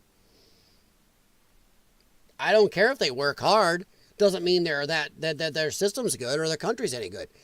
Working hard has nothing to do with their system being good. I mean, there are some. I live in Illinois, one of probably the most corrupt state in the United States, and we are a one-party system. We are about as illegal a state as you can get. Yet we have very hard-working people here. That doesn't mean anything. Brainwashed and stupid because they keep voting for the same damn people. So, if the Chinese government is so amazing and free, then why do they keep voting for stuff that keeps their country in trouble? Chinese own an insane amount of arable land in Australia. That should never happen, Temperdino. I don't think that should happen.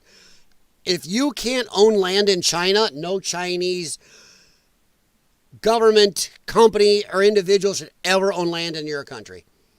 Because China does not let you own land there.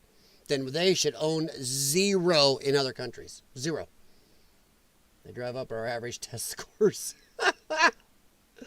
Hate to tell you this, test scores ain't everything. We say it in the auto world all the time. I know guys that are ASE master techs like me couldn't fix their weight out of a paper bag. I know guys that can't pass those tests, but are amazing techs. Amazing. I mean, we don't, come on, everybody knows somebody that has a master's degree, but is an absolute retard. That's it. Just because you have a degree or you can bring up some test scores doesn't mean you're epic. And you realize you're really crapping on your own country a little right now. Probably in the U.S. Actually, they don't drive our scores up that much. It's not Chinese people that come here to do that. It's a lot of the other Asian immigrants who immigrate here for good, not to come here to learn. It's people who immigrate here legally bring our scores up. Mostly Japanese bring ours up. And usually it's Asian people who've been in our country for about 2 to 4 generations. It's not just people that come over here. Crashing the economy is war enough. You think that's the thing, Jimmy? Okay. No remittances. Fang, love you long time. Capitalist USA has more social safety nets than communist China. Maybe. That's not the same thing, though. That's not the same thing. You're not comparing the same thing. It's because they don't care. We also won't drive tanks over our people in Tiananmen Square or, Washington Mall. We won't just drive tanks over our people. When our people disagree, we don't automatically just go and off a lot of them. There's a difference there. And we also don't let our people starve. They do let people starve there. There's a lot of horrible shit going on in China. Besides the Uyghurs. They're decimating those people. We don't do a lot of that. We are almost too caring and good to anybody. So yeah, it's a bad thing. Sometimes we have too many social nets, but it's a lot better than having the go ahead and die.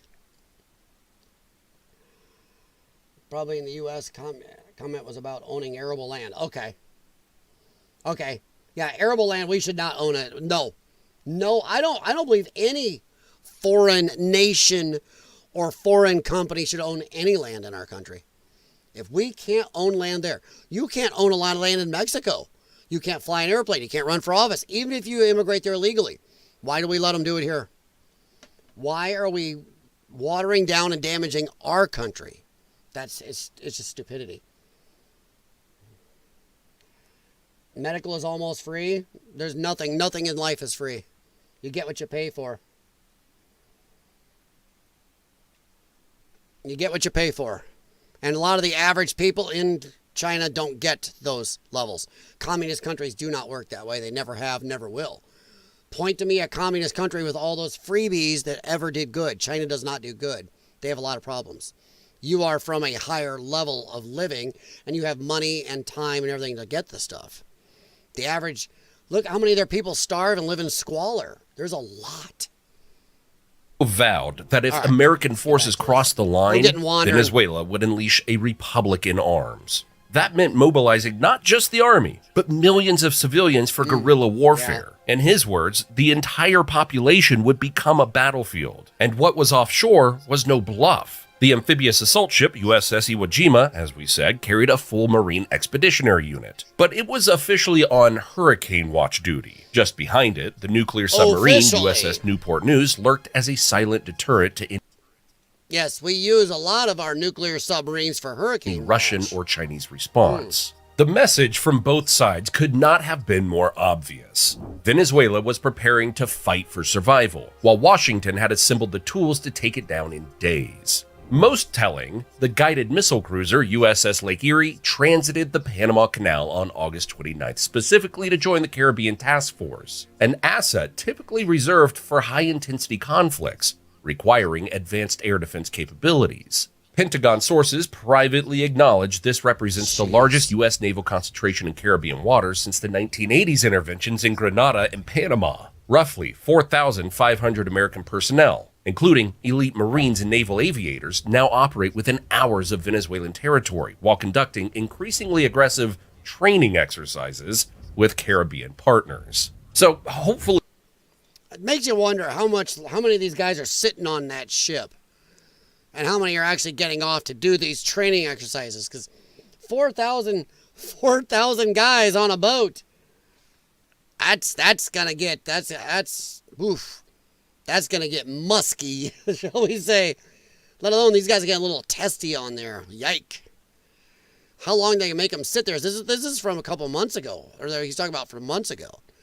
This ships went down there. We've painted a big enough picture of what's happening right now. But there are some crazy facts that can't be skipped over here. Ones that explain just why Venezuela has become such a volatile flashpoint. Venezuela sits on 304 billion barrels of proven crude, 18% more than Saudi Arabia. Yet it produces less than 10% of its historic peak. Why? Because the oil is so dense and sulfurous that pulling it out of the ground often costs more than it can be sold for. That's because they don't have the technology.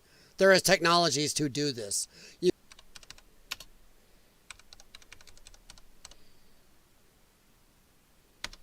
Oh, now I'm back. Mother. Did they boot me? Now I'm back. You pieces of junk. Yeah, because I stopped. Because people like Asmongold and everybody else can sit there and do reaction videos. But every time I fucking try to do it, they do this shit to me. My stream just drops. It just goes, and then when I stop doing anything, then it comes back. Comes back out of the blue. It's bullshit. It's total bullshit is what it is. So yeah. It's absolute total bullshit.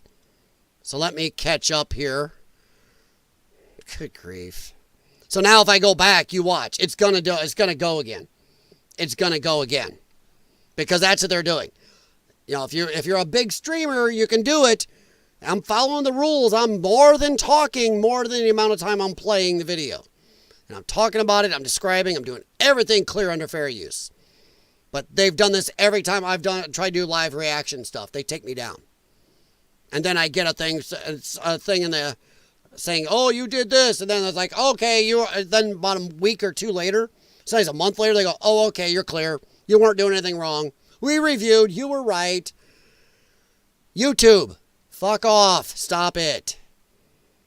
Good grief. Sorry, I'm just pretty pissed off. God dang, dude. YouTube, follow your own rules for everybody. Don't make it up as you go. Don't choose for what this guy and this guy, they can do whatever they want. But this guy and this guy cannot. That's not legal under section 230. That's not legal. No, you get your face off the keyboard. I have enough problems. Riker, go lay down. No, you're not going to shove that off here. You've done it before. I'll hold your chin bone. Yeah, I'm going to hold your skin because you're not. Sorry, now I have a 100-pound problem. He likes to put his head up here and whack it across here and knock everything. So, no. You're not going to do it. No. Sorry, guys. Now I got a big dog. He wants to whack his head up here and get attention, knock everything off. My laptop has bounced multiple times. All right, so let's see how long Kiss the Ring. Yeah, no kid. Do a show calling out YouTube of being a knobhead. Yeah. Yeah, because as soon as I stopped and went to go check things, then everything was fine. So it is definitely YouTube. And I can't prove it right now because Rumble didn't go earlier. Rumble has a problem where sometimes you go to start a stream, you have to refresh suddenly their whole thing, and then it wants to check if you're a human again. If you don't do that, sometimes it won't run the stream anymore. Rumble's had this hard-on about, you got to prove you're a living human. Then you set up your stream and it goes, oh, by the way, you got to prove it again. I forgot to prove it again. Check their box and kiss the ring, as you would say. All right, so let's try this again. We'll see how far. We're almost there, YouTube. I am following fair use. I am clearly following fair use, so kiss my ass. 85%. One of the worst peacetime collapses in modern history. The Bolivar has been redenominated. But what I was saying is that wasn't Trump that did that. That was well through times when Trump was not even around. I think I went too far. His economy shrank by roughly 75%. What I was trying to say is that's not during Trump's years here. 2012. So if anybody tries to say, oh, well, Trump, no, not Trump. That's when they went socialist. That's when they went from free elections and more of a capitalist system down to socialism. And boom. And then, yeah, our government did not help. One of the worst peacetime collapses in modern history. The Bolivar has been redenominated 3 times, and black market rates hover near 95 per dollar as Caracas desperately pushes digital payments and cryptocurrency just to keep basic trade alive. Meanwhile, the physical backbone of the country is falling apart. Oil pipelines rupture daily. The Paraguana refinery complex limps along at less. Sorry to get annoyed, guys. But yeah, when I went through, I don't know if you guys, how much you guys could see, I checked everything. My task manager, I checked the output on my streaming software. Everything was fine. It was YouTube. YouTube does this. I've done reaction videos before, and when I do it, a lot of times they take me down.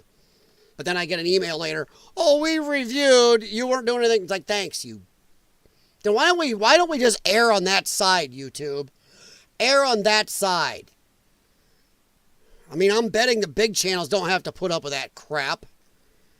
So excuse my than French. 15% capacity. And Washington's 2025 decision to brand the Venezuelan military a terrorist organization marked the first time in U.S. history an entire armed force was criminalized under anti-terror laws. Add to this the foreign presence, an estimated 100 to 200 Russian military advisors, over 2,000 Cuban security personnel, and dozens of Iranian technicians now operate openly inside Venezuela. Let alone the equipment they've been sending and parts and everything else. And we don't know what else they've set up. Joint naval drills in the... Or maybe we do. Maybe we do, and that's why Trump has all that military down there. Maybe we do. Maybe our satellites and everything, maybe we know exactly what's down there. Maybe we know exactly what the Iranians, the Russians, everybody else is getting or is doing. And maybe that's Trump's like, oh screw that. Caribbean have become so routine that Pentagon officials describe the country as a forward operating base for hostile powers right in America's backyard. By mid-2025, the situation had crossed the threshold. What began as economic warfare was rapidly transforming into military posturing. And to understand how it escalated this far, we need... I understand I've been on a while and some of you guys can be bored. But, you know, I love how as soon as YouTube stopped my video, I lost half my viewers. Thanks, YouTube. Thank you, YouTube. Section 230 needs to be worked on. That shit, you get to pick one. You get to be an editor or you get to be a platform. No more of this bullshit. To break it down step by step. January to March 2025, devastating sanctions cut off Venezuela's last viable avenues for oil exports. And Maduro's phony inauguration led to total diplomatic isolation. Venezuela lost an estimated $200 million a month in revenue as a result of the termination of Chevron's license alone. April to June 2025. The Dragon gas pipeline cancellation destroyed Venezuela's most promising energy diversification project, while Chinese and Russian support agreements accelerated, creating a bipolar competition for influence over Venezuelan resources. July 2025. According to Caracas, the branding of Cartel de los Sols as a terrorist organization went too far, effectively criminalizing the Five. While Maduro responded with enormous militia mobilization and preparations for coastal defense, military positioning became clear as the largest U.S. naval task group in decades gathered in Venezuelan waters. Now let me ask a question.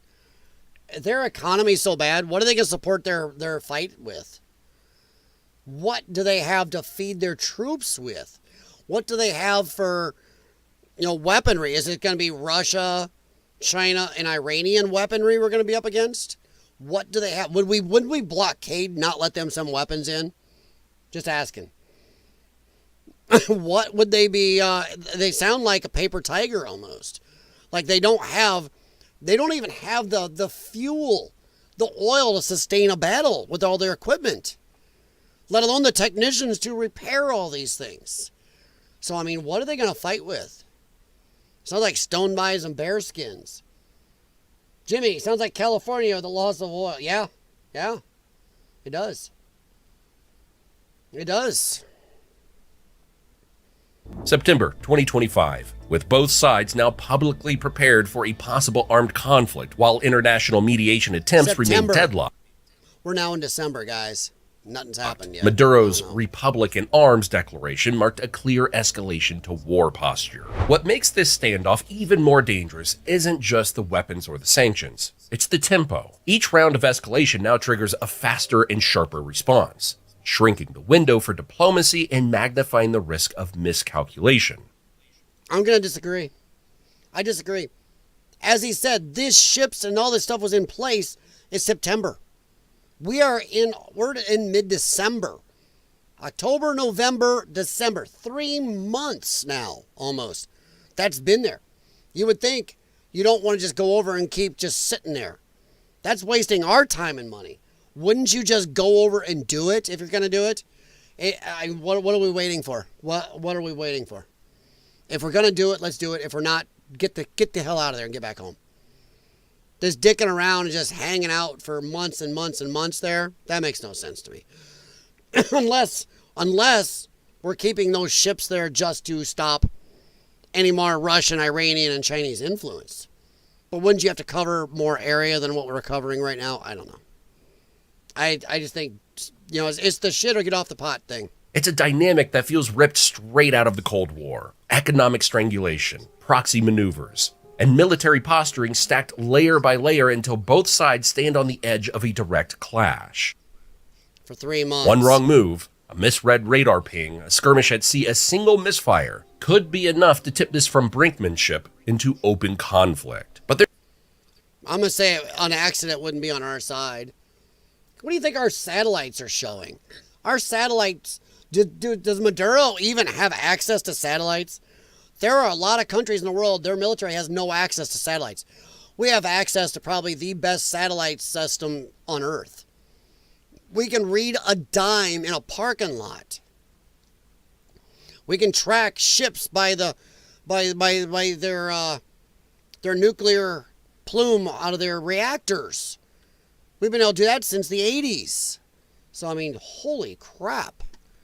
What do they have? It's almost like fighting with stone knives and bear skins against us. And I'm not, once again, being cocky. There's still more to explore. Questions that nobody is answering, but should. Behind the official narratives of drug interdiction and migration control lie far more uncomfortable strategic questions that reveal the true complexities of the crisis. If narcotics enforcement were genuinely the primary objective, why deploy amphibious assault capabilities and 4,500 Marines rather than focus on intelligence sharing with Colombia and traditional anti-narcotics cooperation? The naval buildup suggests objectives far beyond counter-drug operations, with historical parallels to preemptive interventions in Panama, 1989. And maybe it's a show of force. Maybe it's a show of force to tell countries stay out of our backyard. And Iraq 2003 that officially targeted criminal networks but ultimately achieved regime change. Even more critically, how would Russia and China respond to direct military action against their strategic partner? Would Beijing or Moscow risk confrontation over Venezuela? I don't think Russia could deal with another conflict right now. Russia is not in great shape because of their protracted Ukraine war. But we don't have a leg to stand on to tell them to F off either. We're right in their backyard. We are right in their backyard giving weapons, advisors, whatever, money to somebody fighting them right in their backyard.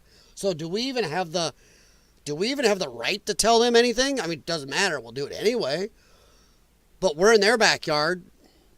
If they were fighting a war in our backyard or helping somebody against us, say we were fighting Mexico and they were giving Mexico all this help, we'd be pissed. We'd be pissed as hell. We'd say, you guys ain't got the right now to tell us if we come and help somebody on your borders. So I don't know. We're helping somebody on their border. That almost sounds like Cold War bullshit again.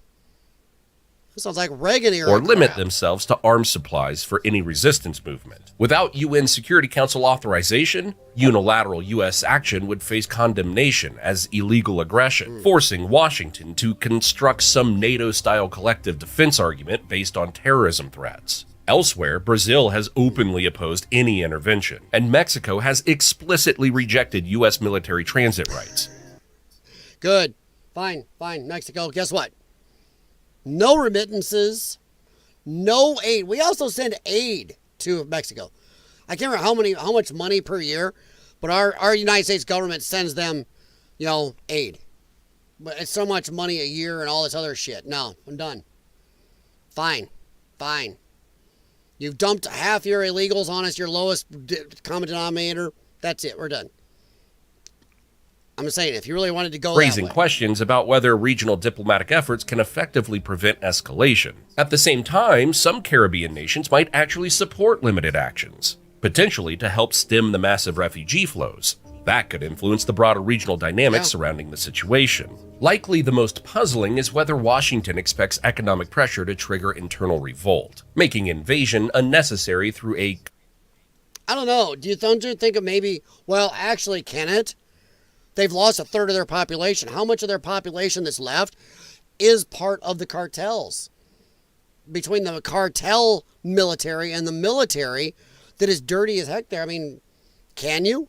You go to stand up and they're going to take you out. They're going to disappear you and your whole family. I don't know if they can do anything. And it's almost like a big narco-terrorist state anymore.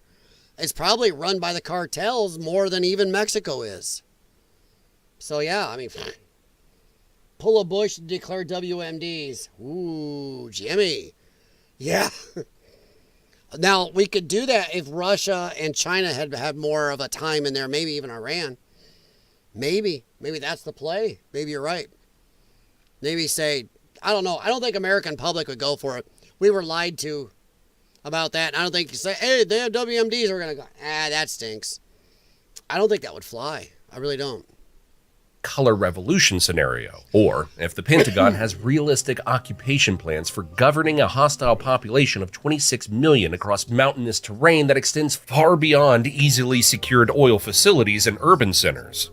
Now, looking at the evidence, the argument that the U.S. is actively preparing for potential invasion of Venezuela sits on compelling motive meeting unprecedented opportunity. Venezuela's economic collapse has transformed it from a regional power into a destabilizing burden, while creating a strategic opening for hostile powers seeking Western Hemisphere influence. The Trump administration's maximum pressure campaign, eliminating oil revenues, criminalizing military leadership, and assembling overwhelming naval forces, suggests they view Maduro's removal as a necessary strategic objective. I will say this, if we do go in there, no more wasting American taxpayer dollars and possibly American lives if we ain't going to make it ours. If we're not going to make it ours, don't do it. Venezuela should either we take enough oil to pay back everything we're about to spend, or we just take Venezuela, where we don't do it. I don't want us to keep doing stuff where we lose on dollars, We lose on lives. We lose on our economy. No. If we're going to do this, I want it to be a boon to the country. Maybe I'd be a dick.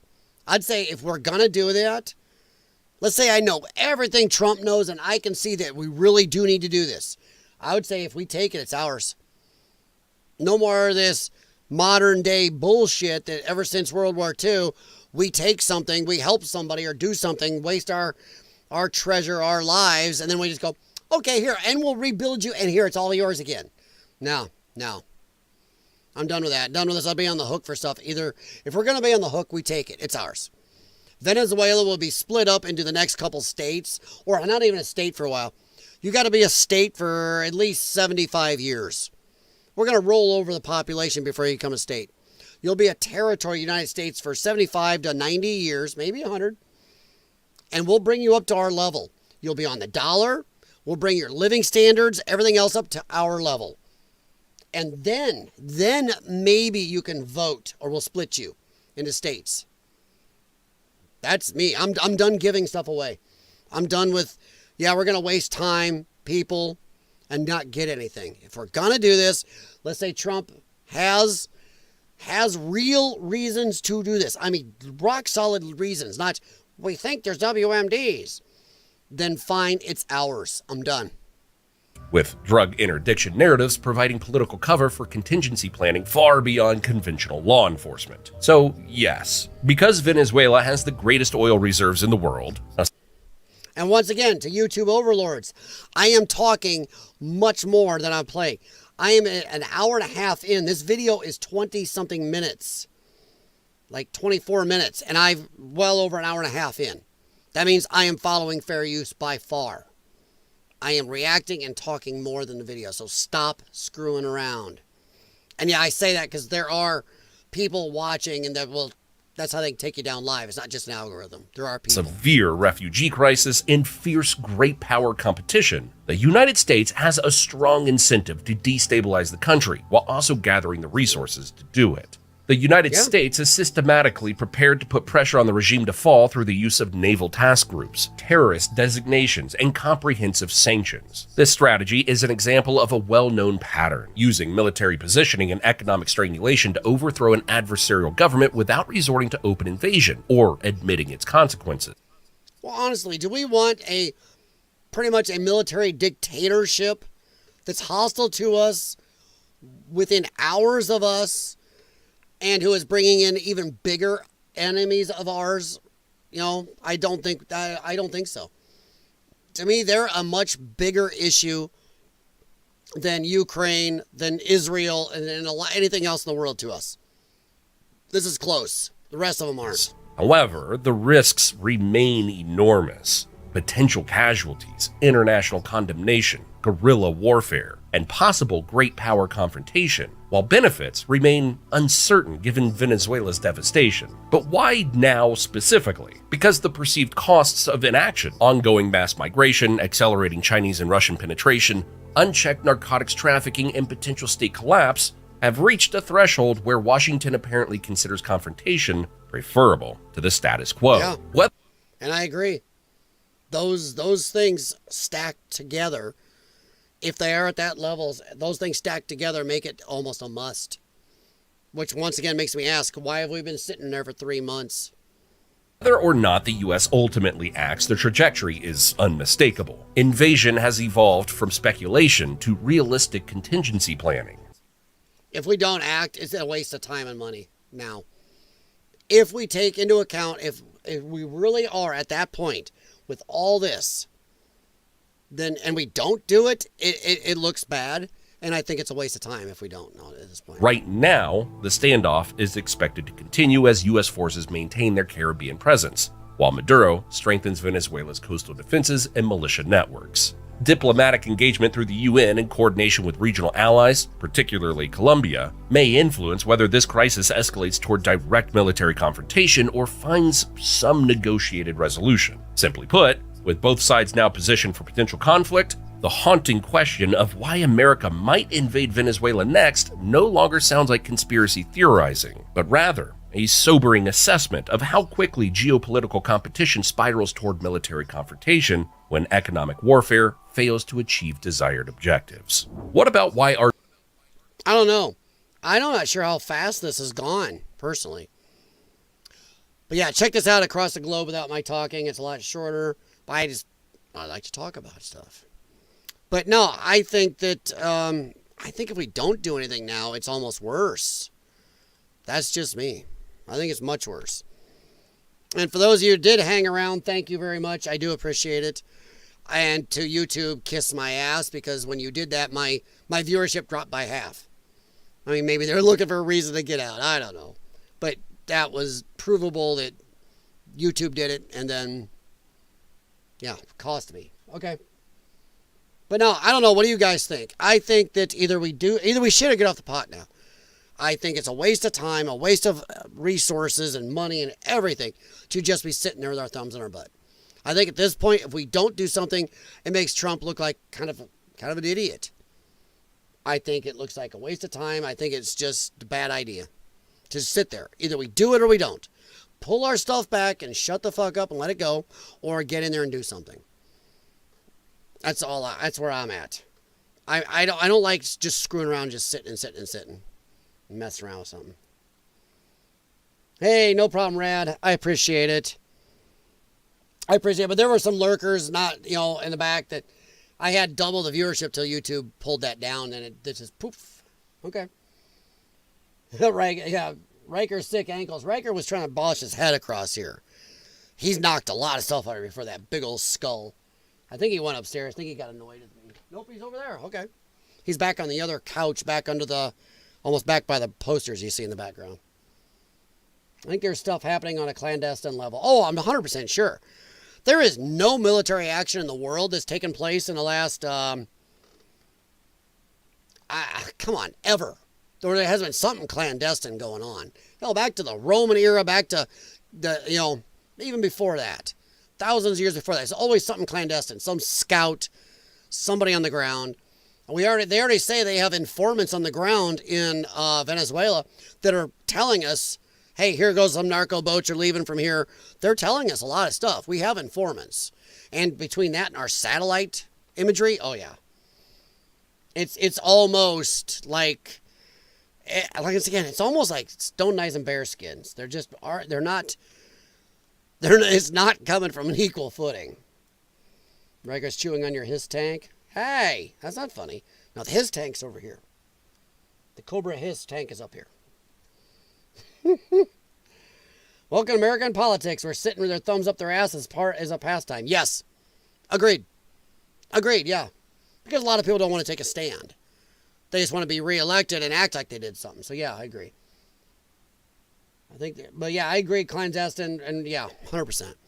All right, but I just wanted to go over that video, and I apologize for the hard start.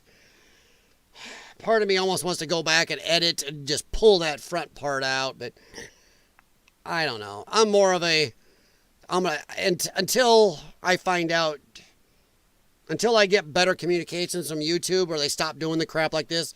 I actually have got another message on my phone from another copyright strike they gave me. The people didn't complain.